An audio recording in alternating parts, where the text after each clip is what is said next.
ہمارے ہاں ماحول عجیب ہو گیا ہے، اگر کسی کو 2 4 5 لقمے پڑ گئے بس آپ راستوں میں نکل جائیے، دیکھیے ہوٹلوں میں، دکانوں میں، مکانوں میں، ہر جگہ اسی کا تبصرہ ہوگا، اس کو تو یاد نہیں ہے، اس کو تو پڑھانا ہی نہیں چاہیے، اس کو تو ایسا ہے، وہ تو ایسا ہے، بہت ساری باتیں مجھے بتانے کی ضرورت نہیں ہے۔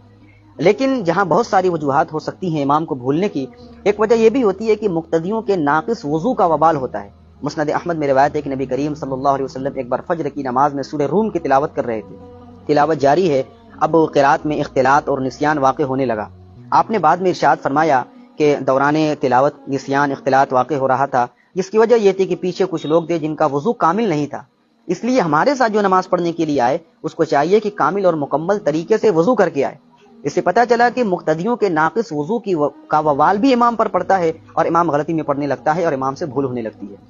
لہذا جن لوگوں کو تکلیفیں ہو جاتی ہیں امام کے بھولنے سے، ذرا ان کو اپنے وضو کی طرف بھی دیکھنا چاہیے، کہیں ایسا تو نہیں کہ ہمارے ناقص وضو کی وجہ سے ہی امام غلطی میں پڑھ رہا ہے۔ بہرحال لقمہ دینے میں احتیاط کی ضرورت ہے، بلکہ اعتدال کے راستے کو اختیار کرنا چاہیے، اصلاح کی نیت ہونی چاہیے، کسی کو پریشان کرنے کی نیت ہرگز نہیں ہونی چاہیے، بلکہ اکابر کا جو طریقہ رہا ہے اس طریقے کے مطابق عمل کرنے کی ضرورت ہے۔ اللہ تعالی ہمیں عمل کی توفیق عطا فرمائے۔